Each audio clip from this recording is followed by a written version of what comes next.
to the channel, or welcome to the channel if it's your first time with us. This is Leanne Presents. I'm your host for this video, Leanne, and I'm joined, as always, by Alan, my wonderful husband. And not Jelly Roll. Not Jelly Roll, no. Yeah, thank goodness, right? Anyways, we're here with our reactions to WWE's most recent premium live event, SummerSlam 2024, which took place on the 3rd of August, which is yesterday as we're recording this. So we've just finished watching it. It took place in Cleveland Browns Stadium in Cleveland, Ohio. Yep. So we did do our predictions for this. So if you do want to check those out first, we'll put a link somewhere on the screen. And yeah, it's also, just to warn you, this is very spoiler heavy as usual, and as expected, as it's a reactions video. So if you're planning to watch the event and haven't yet, do that first and then come back. We'll still be here. And then we'll just get into it, I suppose. Good to go. The show starts off with Triple H. Bit of a surprise. Not that he actually says anything particularly exciting. He just introduces Jelly Roll, who performs Liar, which is the song that, well, one of his songs that they've been using to promote the show. I think he's from Cleveland. I don't know. And then the actual host of the show appears, The Miz. He's in the crowd, and he just welcomes everyone and sets up the first match, which is all right. That's how it opens. Cool. It's nice to actually see the host of the show near the start of the show for once. Pretty good. So our first match is Rhea Ripley versus Liv Morgan for the Women's World Championship. And Rhea is accompanied by Dirty Dom. Yep, as expected. As expected. And as not expected, we're introduced to a new feature, Ref Cam. Ref Cam. The ref's got like his camera clipped to his ear somehow. I don't know. And I'll just give you forewarning. We don't see much of Ref Cam. I think there's like twice they use it. Really? Like in the ring. So, but 2 or 3 times. Not much. So nothing to write home about, but it makes testing something, I guess. I think so. Testing it out, I seeing think how it goes. I mentioned this later on, is that they might be doing this to be like, well, the finish was botched, but this is what the ref saw, so you can't blame the ref. Quite because we've had a lot of dodgy finishes lately. So they want to, if the ref can't see it, but we see it on camera, it's harder to dispute it. But there you go. You can't, because the ref's decision is final anyway, so. Yes. They're trying to get rid of the controversy, I suppose. So this match starts with a lot of like roll in, roll out mind games. So every time Rhea rolls into the ring, Liv rolls out, and vice versa. And then eventually Rhea gets wind of what's happening and reverses it and catches Liv as she rolls in. So that was quite a fun way to start. They had this spot with Rhea going into the turnbuckle, and seemingly her shoulder's dislocated. You hear her shouting to the ref, "It's out, it's out." I think she said to Dom, not so much the ref, I think. I think it was the ref. Was it? Yeah. But could have been both. And to me, it looked real, but I think we talked about it quite a bit, like how if it was real, then there would be a stoppage or the doctors would come over. Yeah. But the medical staff didn't come over at all. But she was holding her shoulder in a way that it like looked out, but could that have been sort of just the muscle mass, and she's just holding it a certain way? So it's quite interesting. But she does then put it back in herself by running into the announce desk and then like flinging her arm around. I think that is sort of how you put it back in. Not supposed to put it back in like that. When Finn had his in, I think it was like 2016 at SummerSlam, when he obviously hit the barricade and it popped his shoulder out, he just kind of went up and forcefully, the quick motion can kind of suction it back in. Yeah, it doesn't look fun, but that did play into then the rest of the match, with it obviously being, if it was dislocated, then it's very tender from that point. But yeah, I feel like if it was an actual dislocation, they'd have probably stopped it. I don't know. Yeah, with her screaming, "It's out, it's out." If that was real, there would have been a stoppage, I think. Or at least the doctors would have checked on her. So yeah, a medical didn't come anywhere near it. So. No, so I'm pretty sure it's fine. We then had Liv introducing a chair to the match. So essentially, because Liv's the champion, she has champion's advantage. If she gets disqualified, she loses but keeps the championship. So So that's what it looked like she was trying to do, but Rhea counters it, goes to get to the chair and use it herself because she's angry, and Dominic grabs the chair out of her hands and arguing with her, saying, you can't win the championship this way, you can't retain it, etc. You Liv will retain if you were to get disqualified. So we're like, oh, he's being so nice. Spoiler alert. It's not that nice. Come on now. This one hit me. I'm not gonna lie. And that sort of brings us up to the finish. Unless you've got anything else you want to highlight. No, I mean it's. I thought it was a great match. Yes. When there was stuff actually going on, it was great. There was a lot of back and forth. There was a lot of story involved. Yeah. I felt Rhea doing the shoulder thing twice in the match. If it popped out twice, that was a bit much. But although if it does dislocate once, it is likely to happen again. And then Liv trying to get the armbar in. That was just good storytelling because she was trying to capitalize on the injury. And I thought that was good. Yeah, definitely. Yeah. It was really engaging. There were a couple of clumsy looking moments, but nothing to sort of detract from the match, which is good. So Dominic slides a chair into the ring, distracts the ref, and allows Liv to hit Oblivion to Rhea on the chair. Yeah, because she's already kicked out one Oblivion already. Without the chair, obviously. Yes. And so Liv pins Rhea and retains the championship. We see Dominic smiling on the outside. Would it call it a smile or a smirk? I think it was more of like a smirk. It definitely turned into a smile. And quite literally after that, I've written in my notes, Dom turn is starting. Like, is he turning against Rhea? And then it kind of shows Liv, and then it shows Rhea. Yeah. Liv rolls to the outside, and Dominic helps her up and gives her a big old kiss on the lips. And they walk out together. Whoa! What the hell? Whoa! That's exactly what I've written. Just after I've written Dom turn started is whoa! Considering all the slow burn stuff that happens, this is like out of nowhere. Well, it wasn't out of nowhere. We kind of thought it might have been a possibility. I kind of figured the end would have been a bit more Dominic involved, but I kind of liked the way they did it. Yeah. It was more like I'm helping mommy. Mm-hmm. Uh-oh, did I mess up? Did I mess up? Kind of smirk on his face, and then all of a sudden it's like, Lee, tonsil hockey, let's go. So Liv and Dom walk off together. Rhea's left in the ring. She's livid. She's seething. Yeah, livid. And Dom is livid. Rhea's facial expression was just right for that situation of both like angry and betrayed and hurt. Yeah. But yeah, I mean, what a way to start the show. Yeah. That's probably the best way they could have started it, let's be honest. In terms of predictions, you predicted Rhea Ripley to win, and I predicted Liv Morgan to win, so I win that one, and you lost that one. Oops. It must have been wishful thinking. Yeah. We got some filler. We've got an ad for that WrestleMania XL documentary thing that they've been plugging for years and years now, it feels like. Still haven't seen that. No, we should watch that. Yeah. An ad for Fanatics Fest. I'll be glad when that thing's done, because I'm sick of seeing that advert. I know. It happens so much. Then we have a shot of Sami Zayne in the back training with a resistance band, warming up.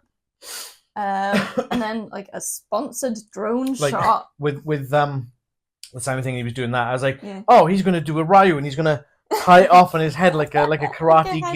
Yeah, that's resistance band. No, I know that after he started doing that. I was like, oh, okay, is Sami doing the headband thing?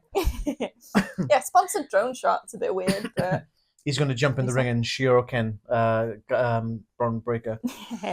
Or Hadoken. Just Sami in the corner. Dog! Oh, it doesn't work! Hadoken! It doesn't work! And then, surprise, it does. And then we go to the Judgment Day Clubhouse, where we've got this Finn, JD McDonough, and Carlito are in there. And Damian storms in, just demanding, where is he? Where is he? I think his exact words were, where is the prick? And he sort of faces off to Finn a bit, and he's like, tell me where he is. And Finn's like, well, he said, did you know as well? He asked him if he knew. And Finn's basically saying, why don't you trust me, bro? I don't know where he is.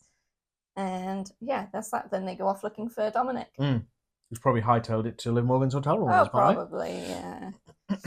And then we come to our next match.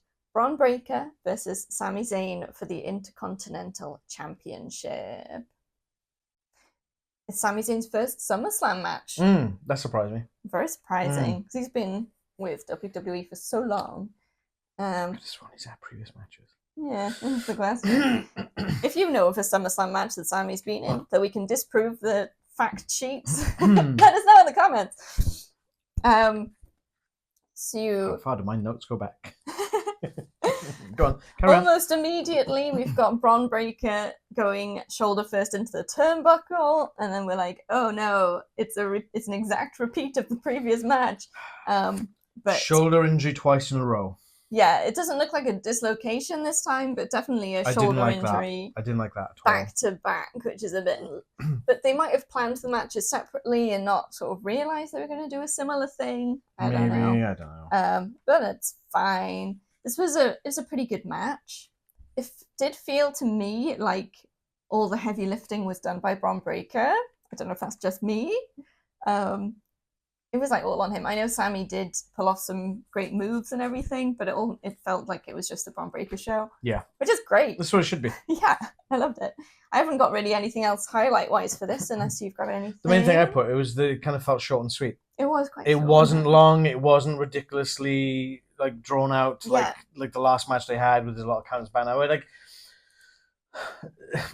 And I said to you, I think I said to you sort of before the match started, I think Sami's coming out, I said, I would really love it now if they got in the ring, rang the bell, Bron Breakker just beats him down for 2 minutes, then wins. Yeah.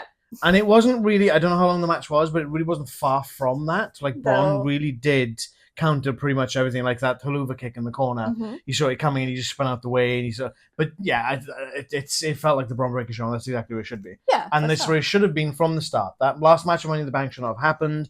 It should have been someone else. They should have gone into this match clean and then just had Bron bulldoze him. Because then he's looks ridiculously strong, like he does now. Yeah. But in terms of now, we've still got that Money in the Bank loss. Yes. Which is annoying. So having him go in and bulldoze Sami, like he did here, was the right thing to do. Yeah, it kind of almost makes up for all that. Almost. But we'll see how it goes, because they've got one win each now. So... Yeah. Like we mentioned in the predictions, does that mean there's going to be a rubber match? I think I said, "Oh, wait for the rematch." Yeah, it's if you've got one. You did get to the finish, didn't you? Yeah, I haven't said the finish. Okay, yet. Yeah. Yeah, spoiler alert. Bron Breakker won. Yeah, sorry. Bron, he hits a massive spear. Yeah, crazy looking spear. A few times. Takes down his straps. It's another spear and then pins Sami to win. So yeah, Bron Breakker is the new Intercontinental Champion. Damn straight. And we'll see. Damn straight. Go from here. And we both predicted Bron to win that one, and we both got that one correct. Yay! All right.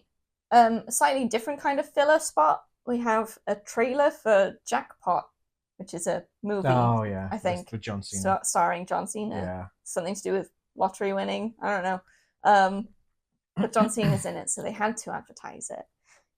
Then there's an ad for the next Legends biography episode, which is Trish Stratus and Becky Lynch. Oh, there'll be 2 episodes then. Usually they're 2 hours. If they haven't got enough to fill 2 hours, they'll do 1 hour of 2 people instead. Yeah. I think last week's was Paul Heyman and Ted DiBiase. So that could be a fun one to watch. There's an ad for the Pat McAfee show pack on WWE 2K24. Yawn. Yep. And then they have, sponsored by Slim Jim, the most savage move of the summer, which is Drew McIntyre carrying a beat-up CM Punk and then stealing his bracelet, which is lovely. And then we see Stephanie McMahon at ringside. So yeah, it's nice to see her around. I've seen Steph for a while. I think since she took over when Vince had to leave, I think she took over, and then when sort of that was all sorted out, she left. And we've seen her since that point, but I don't know how long that was. Yeah, and she looks so excited to be there. It's nice. But I don't know if that's just for the camera or if it's real. No, I reckon it was real. Probably. I reckon her kids are beside her. Yeah, most likely.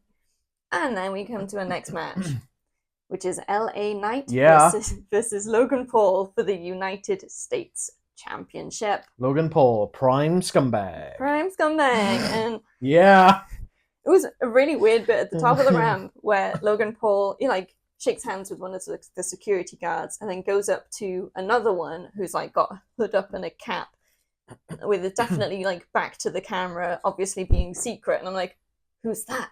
Is it going to be someone who's going to take down Logan Paul? But no. Is it LA Knight? It's Machine Gun Kelly. for some reason. I don't know.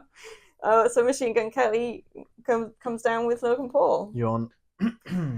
Sure.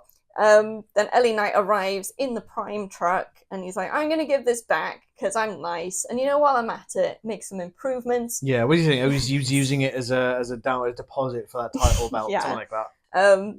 He says that this window's been bugging me, and it's the front driver's side window. No, it'd be driver's side. Driver's side, yeah. You can't see through it. It's all coloured. You can't see it. So I'm going to make it better. And he just puts the window through with a pole. The first hit just slides off. You just see scrapes that blue crap that's on the window. That could have hurt someone, but it's fine. He puts the window through. So obviously Logan Paul's gonna be real angry. I mean, if it was me, I would have taken it on a park, just put some gasoline on it, and just. Yeah, but he's being nice. He's just making it more convenient. Now he can see out the window. So before LA Knight can get into the ring, Logan Paul attacks him. And they have a good old brawl on the outside for quite a bit before the match actually starts, including Logan Paul spitting Prime in LA Knight's face with a mist, I guess. But they do start the match, and right from near the beginning, we've got the crowd chanting "F you, Logan." And they didn't blanket either. Nope, they didn't blanket. Welcome to the Netflix era, nearly. I know. A bit later on, I think Logan Paul did quite a impressive looking moonsault, was it? You have a shot though. He did go too far, but it was it looked pretty impressive, and then immediately you get the "you still suck" chance. The thing, he overshot and they landed and rolled away from LA Knight, and LA Knight rolled to make sure he was okay. Yeah. So that made that look awful. Looks good in slow-mo though. Speaking of awful, can we just talk about the Logan Paul getting his head bashed into the table, into the announcer's table? What the hell was that? He was literally this far away from the table, and the cameraman's right there. Do what everyone else does. Onto your hand, you idiot. Mm-hmm. And the eye rake. The eye rake he did, which was the eye rake, here's an eye rake. I'm going to rake your eyes. The cameraman could have gone to a different shot to make it not look so bad. They might not have had any other cameras nearby. Yeah, possibly. So, it wasn't great. Yeah.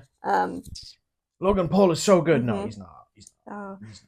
But LA Knight does kick out of the knockout punch, which I did enjoy, because all of Logan Paul's moves are sort of cheating adjacent, I would say. The ones that are meant to be his finishes. So it's either he's using the knucks or he's got his steel plate in his hand. Just steel or titanium? I think it's titanium. It's metal, which knocks people out on one punch or whatever. Yeah. But yeah, no, LA Knight rolls out. That's good.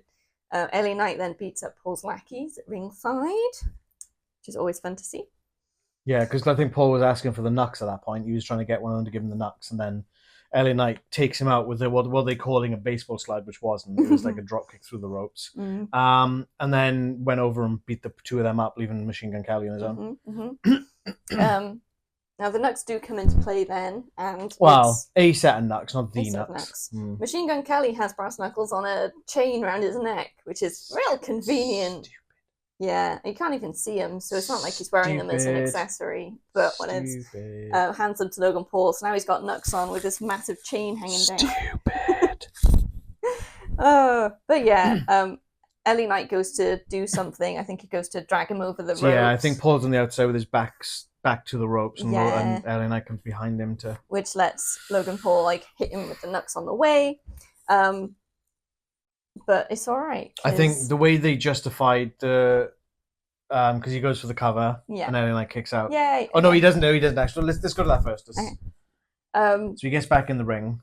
Yeah, LA Knight recovers is what I've got. Yeah. So he manages to get up from it, as Logan Paul's obviously thinks that he's got it. Yeah, he kind of drops the knucks on the outside steps in the ring, and LA Knight's there to meet him. So LA Knight hits a blunt force trauma. Yeah. On Logan Paul. Yeah. And pins him to win. With everybody saying new US champ. Yeah. Yeah.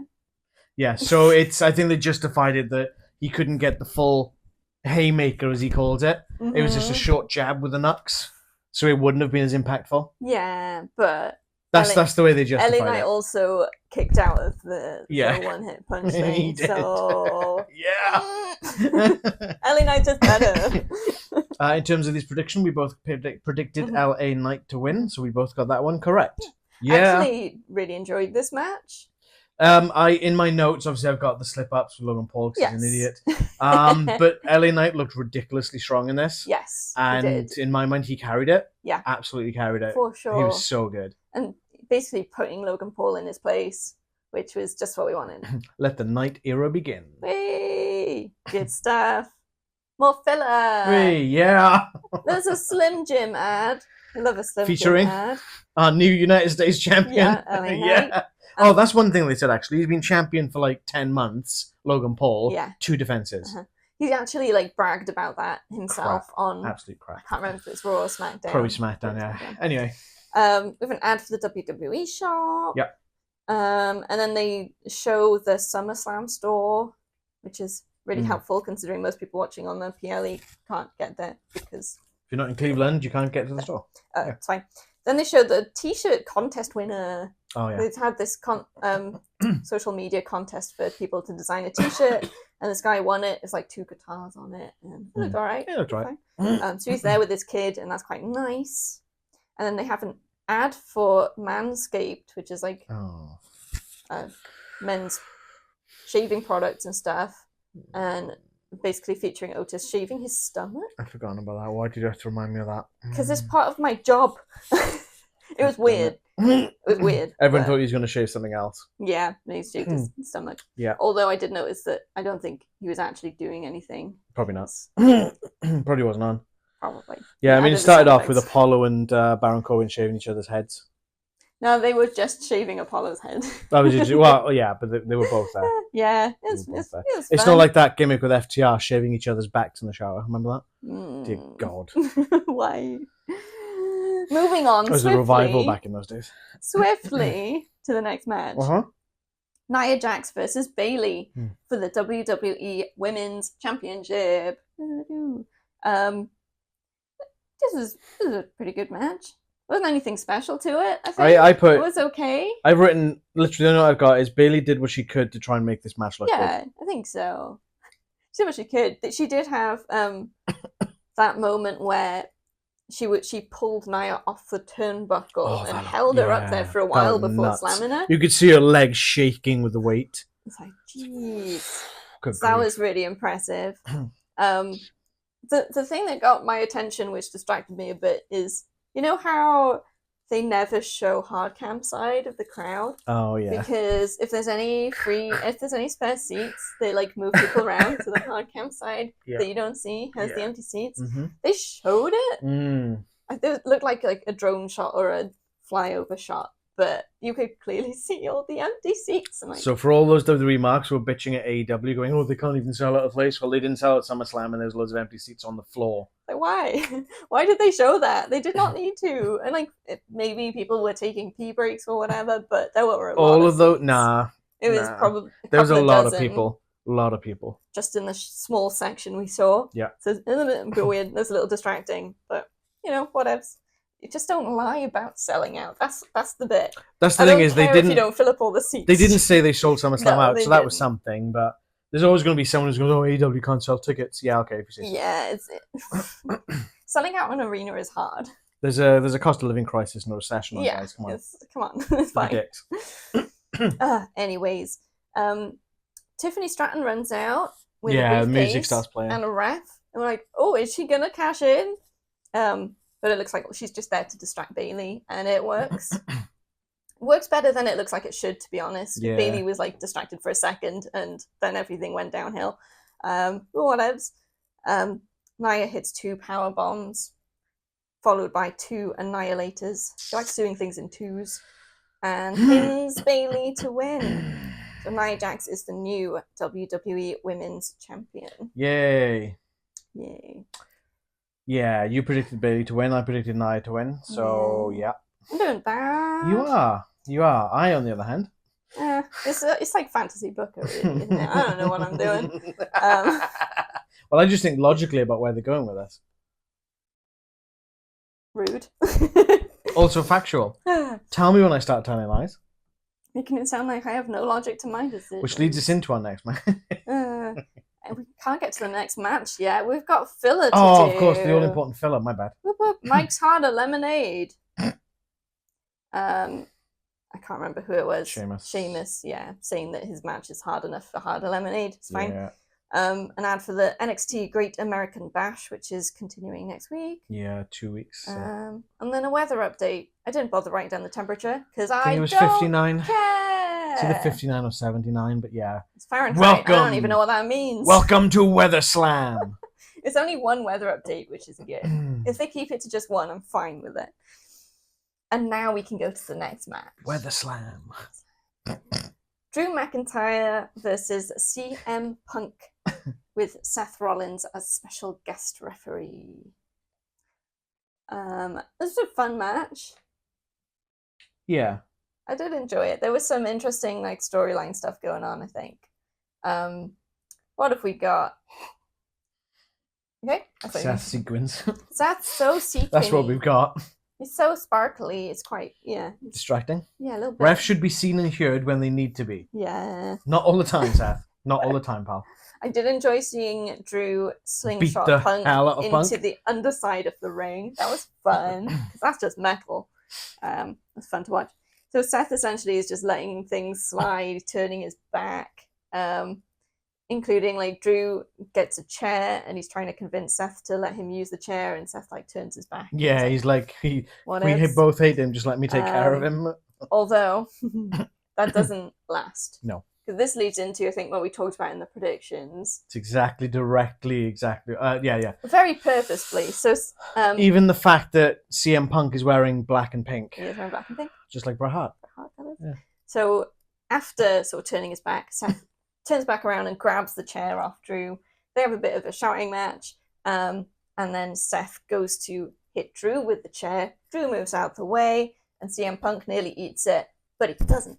Stops just short. Yes. So it's Which really is a shame. like a nod to what happened previously. And it's absolutely no coincidence that Punk is wearing pink and black. Exactly. Absolutely no coincidence. Definitely on purpose. Yeah. It's a nice nod without repeating history. So I think it was a good way I think to they do it. even mentioned Shawn Michaels being as the ref for that match, and that Seth tries to look better than any trunks that Shawn Michaels ever wore. Yeah, they look better than Shawn Michaels' shorts. Yeah, I think that's what they said, yeah. Which is pretty cool. Pretty good. Come on. So Punk manages to get his bracelet back when he's got Drew in a submission hold, but then gets claymored by Drew, so drops it. Rollins picks up the bracelet and puts it on because he's the ref. He needs to keep a clean mat. Keeps it out of the way. I mean, he should have put it in his pocket, really. He should have, but it's a bracelet. It goes on wrists. You like sparkly things. Is it sparkly though? It's more shiny, maybe. I wouldn't even go that far. So Punk is about to hit a go to sleep GTS on Drew, but then spots the bracelet on Seth Rollins and gets the wrong idea. I think it's the wrong idea. I don't know. Yeah. I don't know what's going through why Seth's have you mind. got that? Why have you got that? So they start like yelling at each other. It's always fun. And then you got Drew. I think it's a crossbody that he launches at them with, and both of them go down. maybe. Which means that Seth misses. I think Punk was pinning Drew, and Seth misses it because of that. That's right. Then they start yelling. He hits at a each other GTS again. on Drew. Yes, they start yelling at each other again, and then Punk. He's hits like, "You're Seth the worst with a referee. GTS. Was it? You're worse of a referee than you are a wrestler, something like that." Yeah, just low. And he's like, "Can you not count to 3?" Come on, he's doing his best. He got knocked out. We'll find out in a minute. So yeah, Seth gets hit with a GTS from Punk after he's very angry. That's right. Which should be a fine at least. Yeah, he's attacking an official. Yeah. And then we come to the finish. Yep. So Drew, while Seth is asleep, pretty much, Drew hits a low blow on CM Punk. Nice one. And then hits a claymore and pins CM Punk. It's like one of the slowest counts ever. It's He's great. like I love it. Yelling at Seth, "Seth, get over here!" I don't think he said that exactly, but you know, it's the sentiment. Yeah. And Seth starts counting. I think he says, "Seth, come and count," or "Get over here and count," something like that. And Seth then it's does literally the like slowest, but obviously because he's selling, right? And he even stops on the third. He looks at Drew and he's like, 3. 3. Drew wins. Can I just point out, just like the colours of Bret Hart, and I've only just tweeted onto this, black and pink, right? Mm-hmm. Survivor Series 1990, I think it was 7, if I remember rightly, with Shawn Michaels or Vince McMahon screws Bret Hart at the title. Mm-hmm. The infamous thing from Vince McMahon after that. I didn't screw Bret Hart. Bret Hart screwed Bret Hart. Seth didn't screw CM Punk. Mm. CM Punk screwed CM Punk Mm-hmm. by letting his ego get in the way yet again. Yeah, if CM Punk hadn't stopped to confront Seth about the bracelet, carried on with that GTS, he might have just had it then. Yep. So Punk screwed Punk. Yeah, this is another fun match, but again, mainly because Drew's kicking his head in. Because Punk gets put in his place. It is fun. So yeah, good. Drew's won. In terms of predictions, we both predicted Drew McIntyre to win that. I think that was more of a we don't like Punks, we're just going to bet against him anyway. And it worked. I figured that Drew was going to win it. Yeah. But yeah. Yeah, so we both got that one correct. Filler. I am 5 for 5. Just Nice. knocking it straight out of Cleveland Stadium. You have an ad for the Call of Duty X WWE event. I don't know. You've got Rhea Ripley and Rey Mysterio and people. Cody Rhodes. It's those three. Yeah. I don't understand this crossover. So they do wrestling moves, but how can you do that? They must have a different game mode. I don't know. It must be just melee or something. Maybe the knife kills or something. I don't know. I'm not going to play it. I don't know. I still need to finish Vanguard. Mm-hmm. I only play it for the story modes.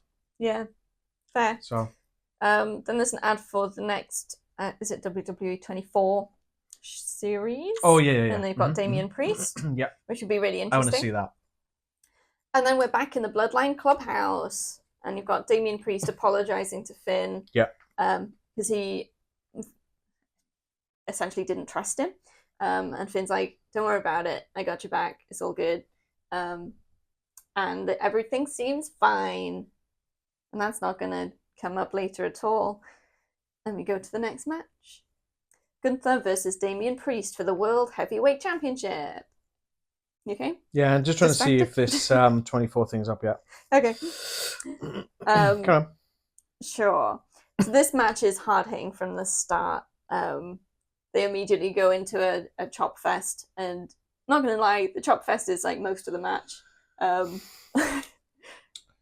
Chop Fest felt a little boring. For someone who's supposed to be the ring general... Yeah, there was a lot of chops. It was a bit much. Clotheslines. Yeah. And it's all that same kind of thing. But it was really heavy-hitting and brutal yeah, in a sense. But if you're the ring general, you know how to wrestle, not just chop people. Yeah. Just saying. Gunther's chest gets burst open with the chops. Yeah, that was which is pretty cool. And he sort of definitely reacts to that and then seems to go even harder back at Damian Priest as a result, which is quite interesting. Gunther gets Damian Priest down. He's pretty much just beating him up at this point. And Finn Balor comes out from somewhere. Yeah, I know where the hell he came from. He is out of nowhere. And he's just trying to encourage Damian Priest to get up. He's like, rise up, you can do this, keep going. And it seems to spur on Priest as well. He tends to get a bit more of a second wind. To get up. What spurs him on even more is Gunther attacks Finn. And then he Priest boots him in the face, doesn't he? Back then at that point, he's like, don't hurt my friends. And that sort of leads us towards the finish, unless there's anything you want to highlight. Nope. Okay. So Damian has Gunther pinned. But Finn Balor puts Gunther's leg on the rope, which is interesting. Damian doesn't see it, but they do a replay on the big screen, so Damian does see that. So Damian goes to leave the ring to confront Finn Balor, but Gunther drags him back in and puts him in a sleeper hold. I'm not sure if it's a specific one. I think it's just a rear naked choke. Rear naked choke. That one. Damian manages to escape, but instead of trying to recover or go for Gunther, he tries to grab Finn again. He grabs Finn right around the throat. Right around the throat. But that allows Gunther to get him in another sleeper hold. He powerbombs him first. Did he? Yeah, he hits a powerbomb and then sticks him in a sleeper. Drags him back in. And Damian Priest is knocked out. Ref lifts the arm falls down, calls for the bell. Gunther is the new World Heavyweight Champion. So that's fun. Yeah, I didn't like that.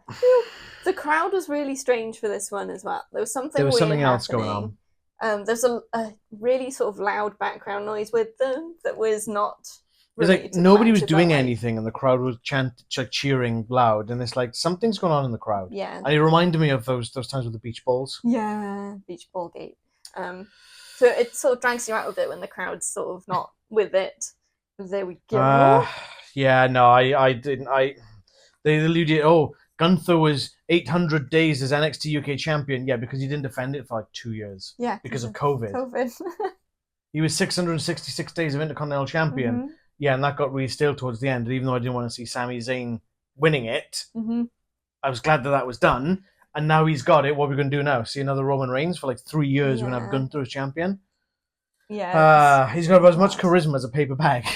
Which is a shame. And now he hasn't got Imperium with him. No, because they're injured. Yeah. Oh, no, actually, Giovanni Vinci got booted out. Yeah. Haven't seen him since after he got went to SmackDown. Then Ludwig Kaiser got injured by Bron Breakker. So in terms of predictions, you predicted Damian Priest to retain. I predicted Gunther to win. So you got that one incorrect, and I'm still on a clean sweep. Sad. I was pretty sad. I am batting 6 for 6. All right, don't rub it in.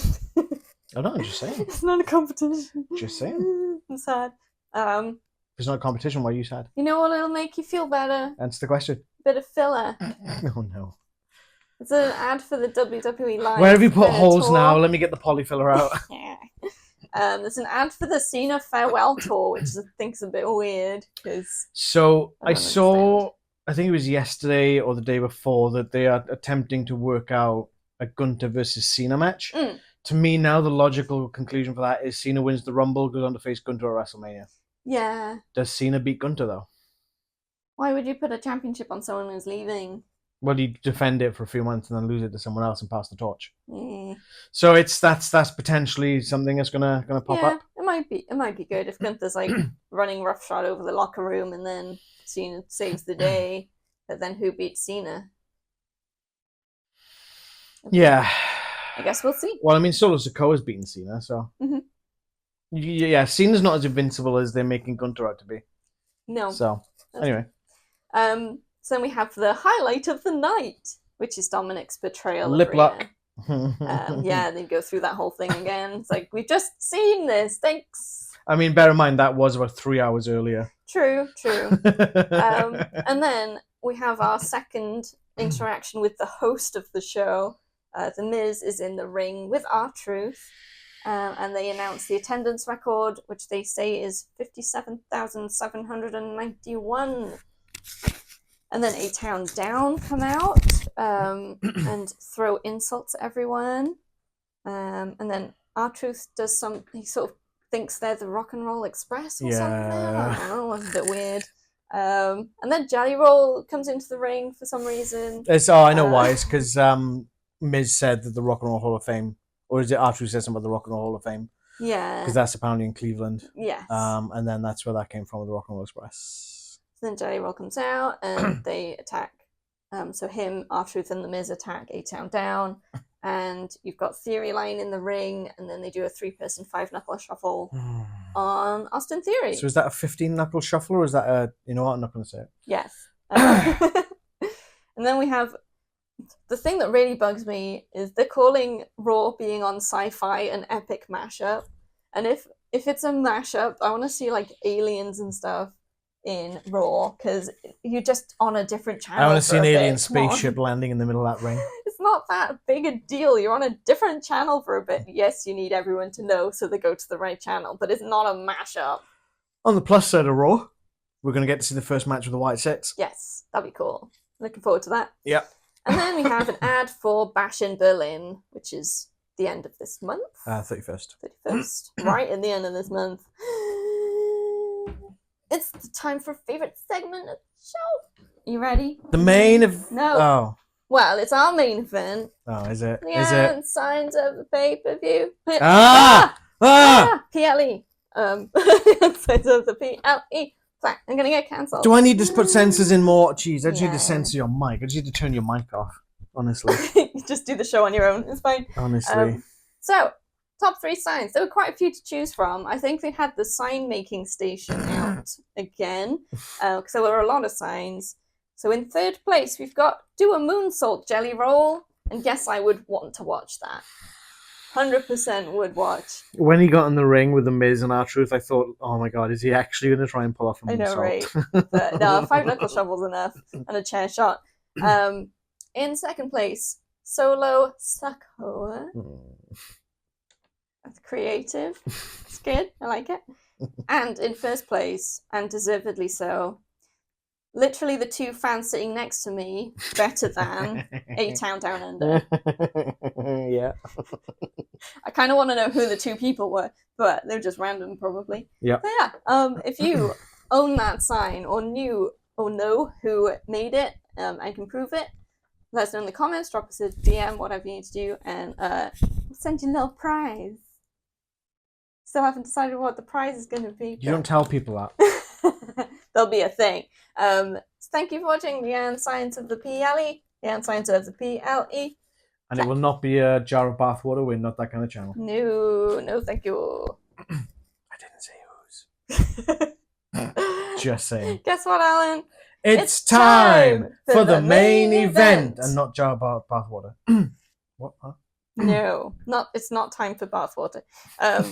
So we've got Solo Sikoa versus Cody Rhodes for the Undisputed WWE Championship. And this is a Bloodline rules match. Which got made on SmackDown. Gone.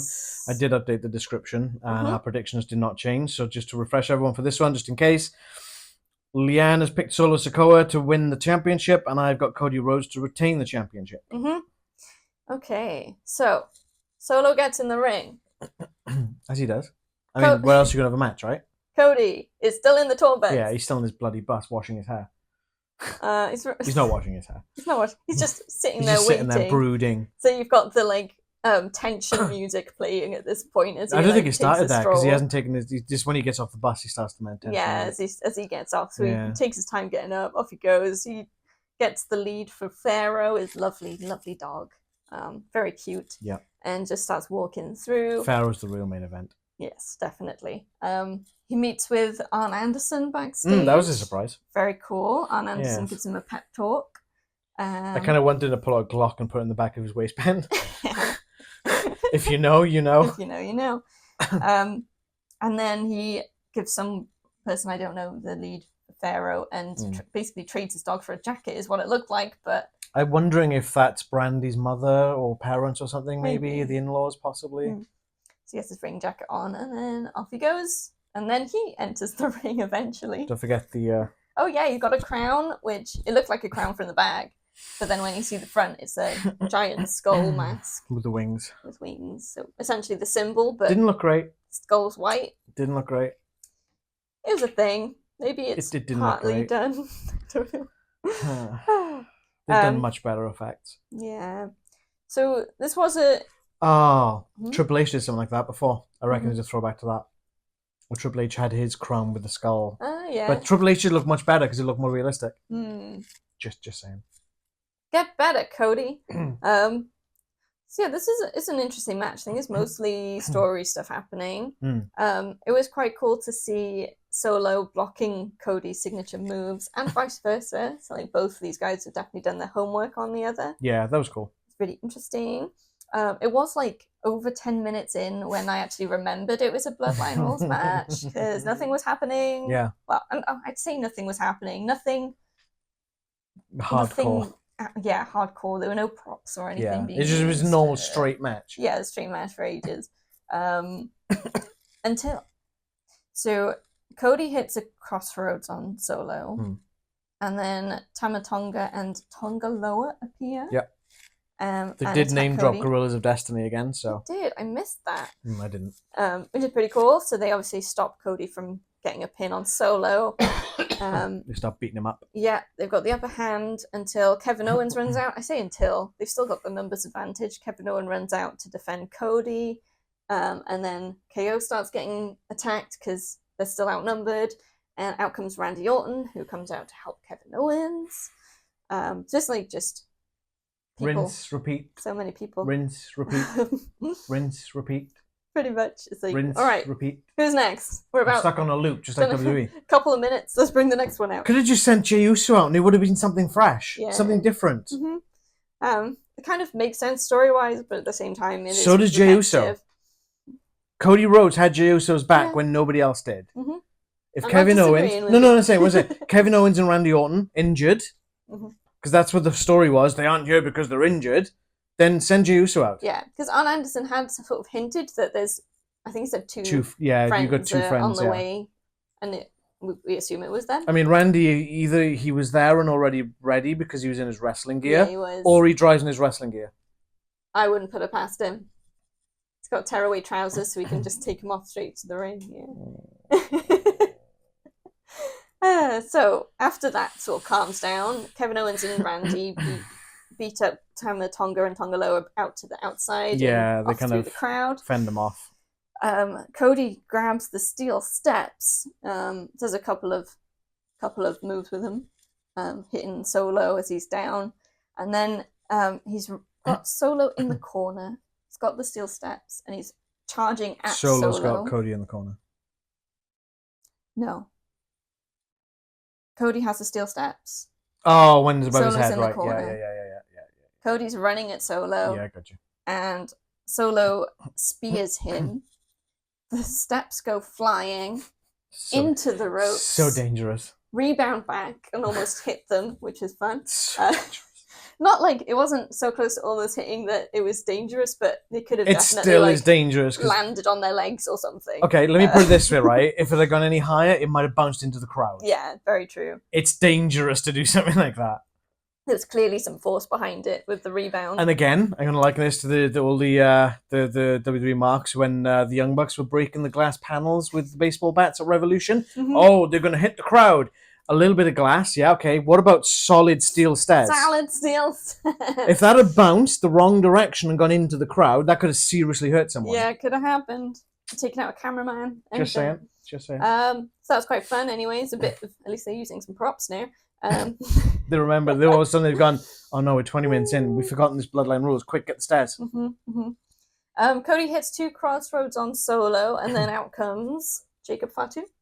I hate that whenever Jacob Fatu tries to interfere in a match, it's always him running up to the ropes, jumping on the ropes, and doing this like flippy whatever move it is. Instead of just attacking someone from behind, because they can see them. Cody hit the crossroads, saw Jacob, stood up, and was like, okay, come on, I'm ready. Instead of just being like, boom, from behind. Yeah, you want a surprise attack, and then do your flip. That makes more sense to me, yeah. Yeah, completely. So Fatu gets Cody onto the announce table and then goes up to the turnbuckle to splash through, I believe it was, which definitely works. But it looks like Fatu may have hit the side of the like upright of the desk with his ankle or his shin leg. So he's left. He couldn't get up. He couldn't stand up. He was being helped to the back by referees as well, is what I've seen. So it looked like an injury. So he played it off really well. I think he sort of got himself to a position where he could sit up and then was yelling at Solo, finish it. So he definitely kept it in character. So if that was the plan anyway, or, I don't think so. I get the feeling not. He was just get Cody back in the ring at least. I'd have thought. And I'd imagine the Solo saw what happened, and you could see Jacob clutching his leg, and he's like, and he's hitting the floor, and he's hitting the back of like proper playing up the anger. So and obviously Solo came out to get Cody because you could see him looking at Jacob like, "Are you okay?" And he was like, "Get him! Finish it! Finish your story, Solo." So I think you looked it up. We can't see any sort Triple of H news related to it. Triple H said him and Logan Paul are banged up. Yeah. So if anything, we're hoping it's just a minor injury. Yeah. I mean, obviously today now it's only just like 9, 10 o'clock in the morning in the East Coast for us, so it didn't look great on the replay. It looked like nasty impact, but hopefully he's fine. So yeah, that happens, and then Cody does kick out after all that. So there's a lot of near falls. Like it's like I said to you, Cody Rhodes will take a bullet to the head and still kick out. Yeah, it's crazy. It's getting a bit old. But don't worry, because there's only one more like random person turning up, and it's not so random. No, Roman Reigns, the head of the table. I've never been so happy to see Roman Reigns. Seriously, with new music. Am I It right? was just the right time during the match, although it does feel like the match went on for ages, and there's a lot of like, this happens, person runs out. This happens, person runs out. But it was sort of the right moment, and he just gets in the ring, immediately Superman punches Solo Sikoa straight into a spear, looks at Cody. The crowd's like, ooh, ah, with him as well. Ooh, ah. Like, not in a mocking way, but in a... Yes. Ooh, ah. Gives Cody a look, and then leaves. I think he sort of stopped halfway up well, no, he sort of, Cody's in the ring, and he's watching, and Roman just kind of just goes... And then he gets out of the ring, like acknowledging that you need to beat this usurper almost. He's acknowledging him. 29 minutes and 10 seconds was the main event. It's pretty long. So that allows Cody to hit one more crossroads and pin Solo Sikoa to win and retain the WWE Undisputed Championship. Clean sweep. Oh, sorry, I just had some dirt on my shoulder. Yeah, clean sweep. I got all 7 matches right. Leanne did not get that one correct. I did not. In terms of the just the timings, while we're slightly on that topic, Sami's in and Bron break, I said, was short and sweet. That was by far the shortest match on the card of 5 minutes and 40 seconds. Yeah, pretty short. It was a good match, but I think it was mostly for the story rather than the action itself. I feel it was too drawn out a little bit. Yeah, and I'm just fed up of seeing Cody kick out of everything. It is. It's that something happens and a person comes out, something else happens, another person comes out, and it did sort of feel a bit. You could take Vince McMahon's concrete Corvette, put it on top of Cody, and he would still kick out. Superhuman.